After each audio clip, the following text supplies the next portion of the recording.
¿Qué tal, amigos del diario 24 horas? El día de hoy tenemos a un invitado muy especial, el coordinador del Congreso de la bancada por el Partido Acción Nacional, Mauricio Tabe. Diputado, muchas gracias por estar con nosotros. ¿Cómo está? Muchas gracias, muy bien.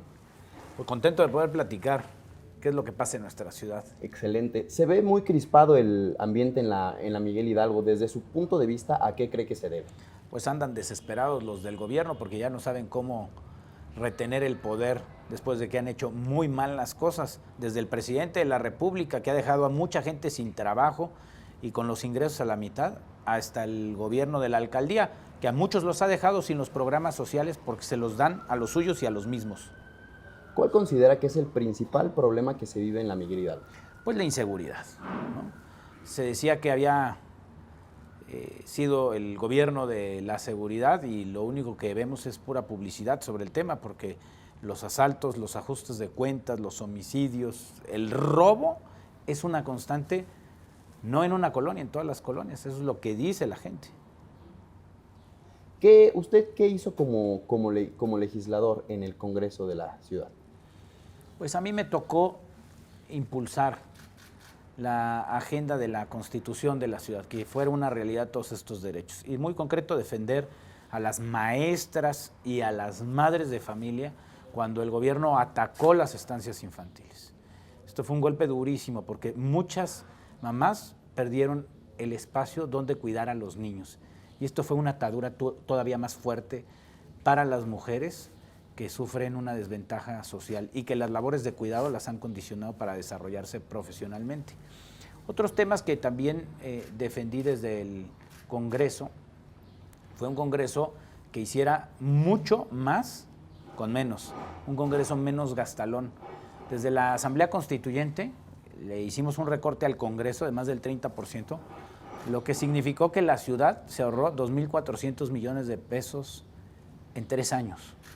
Equivalente al presupuesto de la alcaldía de Miguel Hidalgo. Es muchísimo dinero que logramos ahorrar con estas disposiciones. Otro tema muy importante desde el Congreso en el cual logramos cambiar la forma de legislar fue la modificación de la ley orgánica para poder realizar sesiones virtuales y adaptar el trabajo legislativo a esta circunstancia de pandemia que nos obligó a encerrarnos. Y por primera vez llevamos a cabo sesiones virtuales, lo que nos generó también ahorros muy importantes de papel y desperdicio de recursos. Son de los cambios que hicimos desde el Congreso de la Ciudad. Y recientemente presenté una iniciativa muy importante que pone en el centro a las mujeres y que contribuye a resolver una de las principales causas de desigualdad entre hombres y mujeres, en la cual priorizamos que los programas sociales se asignen a mujeres. Es decir, si hay un hombre y una mujer formados en la fila para un programa, que primero pase la mujer. ¿Por qué? Porque hay una injusticia presente en todos los hogares, una injusticia silenciosa de la que poco se habla. Hoy es común escuchar de la violencia, del acoso, de la desigualdad laboral, pero muy poco se habla de la injusticia que representa el trabajo que no se paga. Ese trabajo que implica la labor de cuidado, la labor doméstica, que principalmente la hacen las mujeres. Eso lo dicen las encuestas del INEGI, pero eso también lo vemos en la realidad de todos los hogares. Y no se paga ese trabajo. Entonces, lo que nosotros decimos es que a condiciones desiguales, ¿por qué el mismo trato a hombres y mujeres? Debería ser un trato diferenciado en los programas. Y entonces tiene más mérito que quien tiene una condición de desventaja, como son las mujeres y sobre todo las jefas de familia, se prioricen en la asignación de los programas sociales. Por eso decimos que primero las mujeres en la asignación de programas sociales. ¿Qué considera que está quedando pendiente en la administración actual de la Miguel Hidalgo? Pues hablar con la verdad, porque se promete mucho y se cumple poco. Por ejemplo, Se prometió seguridad y no se cumplió. Se prometieron programas sociales y es puro programa electoral.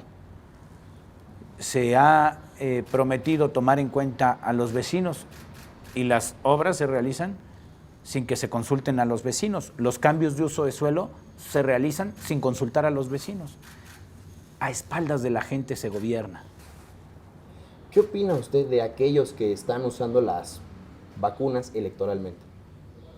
Pues que miserables son, porque aprovecharse de una pandemia, aprovecharse de una crisis sanitaria para que les caiga como anillo al dedo el uso de programas, es ser miserables. No es posible que frente a una crisis el gobierno aproveche los recursos públicos para hacer un botín electoral. Y después lo niegan. Pues como es su costumbre, avientan la piedra y esconden la mano. Hay que hacer de Mazarik nuevamente. ¿Cómo hacer de Mazarik nuevamente para que ésta sea parte de la reactivación económica? Cumplir con la ley, volverse amigos del trabajo desde el gobierno y no enemigos de quienes emprenden. No estar persiguiendo a los empresarios, sino ayudarles a cumplir con la ley. Tomar muy en serio que quienes emprenden son los que generan los trabajos, los que reactivan la economía, y no tener una serie de coyotes y de inquisidores que se la pasan amedrentando y generando miedo y extorsión a los negocios, que eso es la constante de quienes gobiernan en la alcaldía. Luego de esta pandemia, ¿cómo se debe de generar una buena reactivación económica en la Miguel Hidalgo? Mira, trabajando muy de cerca de quienes emprenden para dar todas las facilidades y también levantar la voz con el gobierno de la ciudad para que se les den estas facilidades. Porque cuando hubo el reclamo de los restauranteros en esta manifestación que dijeron de abrimos o morimos, pues los alcaldes se lavaron las manos y fueron los empresarios los que salieron a exigir al gobierno pues sensibilidad y que se pusieran los zapatos. Los restauranteros ya no podían pagar las rentas, ni las nóminas, ni los trabajadores podían vivir con los sueldos a la mitad. Y un gobierno que es solidario también se pone del lado de quienes emprenden y enfrenta al gobierno de la ciudad para decirle: necesitamos el apoyo, necesitamos la apertura, necesitamos facilidades para que puedan seguir trabajando, para que paguen sus impuestos.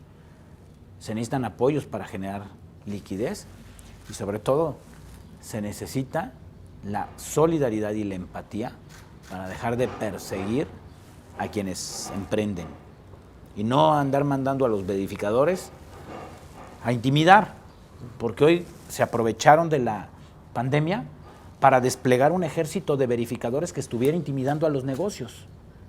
Y eso es lo que hacen. Con el pretexto de revisar si cierran en el horario, están en la intimidación constante de los negocios. ¿Cómo debería de ayudar la administración actual a estos negocios? Pues así, con que mucho ayuda el que no estorba, de entrada, ¿no? El que no está encima viendo cómo extorsionan o cómo clausuran. Que es luego lo que no se entiende del gobierno. El gobierno debe ser un facilitador del empleo y obviamente resolver las tensiones con los vecinos y garantizar que se cumpla la ley, pero no llevar la ley por delante para extorsionar a los negocios, que esa es la actitud de los verificadores. Y el gobierno tiene que cuidar que sus empleados no se conviertan en secuestradores del trabajo y que agarren de rehenes a quienes emprenden. En redes sociales han aparecido muchas críticas contra usted e inclusive sobre el propio alcalde. Algunas pues son evidentemente fake news. ¿Qué opina de esta situación? Críticas de mí, pues seguramente me levantarán falsos para tratar de dañar pues mi imagen, en virtud de que ya no saben por dónde rayarnos y están desesperados, están preocupados por las condiciones que tienen electoralmente, porque pues la gente ve los resultados del gobierno, saben que no le han respondido, que le prometieron de más y que no cumplieron, y que al final eso trae una factura. Y entonces lo que busca el gobierno es desprestigiar para que la gente se desencante y no participe. Y en ese desencanto se promueve el abstencionismo y ellos movilizan a su ejército electoral pagado desde el gobierno y con eso pretenden pues irse a la elección. Pero lo que no se dan cuenta es que hay mucha gente más que hoy día está molesta y está esperanzada en que otros se organicen, nos organicemos para enfrentar a los malos gobiernos. De todos los problemas, incluida la seguridad, ¿cuál es el que más le urge así en sentido de urgencia a la alcaldía combatir? A toda la ciudad, la reactivación económica. ¿Por qué? Pues porque la gente está quedando sin trabajo, cerraron muchos negocios, por la falta de pericia del gobierno para manejar la pandemia. Primero, se veía venir la crisis sanitaria y el gobierno cerró los ojos. El presidente dio la instrucción de que así, tapando el sol con un dedo, se dijera no hay pandemia, no pasa nada, ¿no? Y ahí van todos como borreguitos, ¿no? Desde el señor que conduce la política de salud, el subsecretario, ¿no? Igual negando la realidad, ¿no? Aminorando el impacto. Y eso pues generó toda esta letalidad y estas tasas de contagio y esta desesperación. Hizo un México de luto. Y lo provocó la negligencia porque ellos estaban perfectamente conscientes, a partir de los resultados de otras ciudades del mundo, de cómo lo habían enfrentado, pues que necesitaban tomar cartas en el asunto. Y cuando tú enfrentas una crisis consciente de que existe un problema grave, serio, y niegas ese problema y no actúas oportunamente, pues las consecuencias son mayores. Por eso las consecuencias en México fueron así, en la ciudad. Y la reacción además fue muy lenta en materia económica. Cuando cierran los negocios, en vez de soltar la liquidez para que los negocios no cerraran permanentemente, el gobierno se paralizó, se quedó pasmado. Y dijeron microapoyitos, ¿no? Ahí van migajitas, ¿no?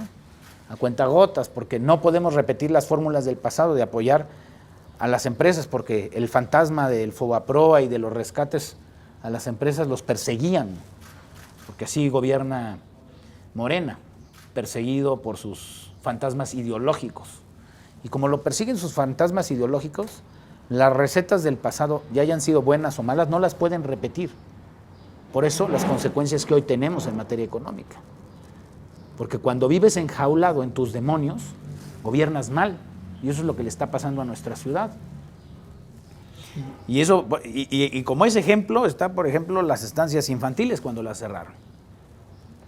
Como tenían ese recuerdo de otras administraciones, ¡ruah!, cortarle la cabeza. Todo lo bueno de otras administraciones le encuentran el más mínimo error y en vez de corregirlo, lo desaparecen. Y no les importa la consecuencia. Esa es la forma de gobernar de Morena, en la perversidad ideológica.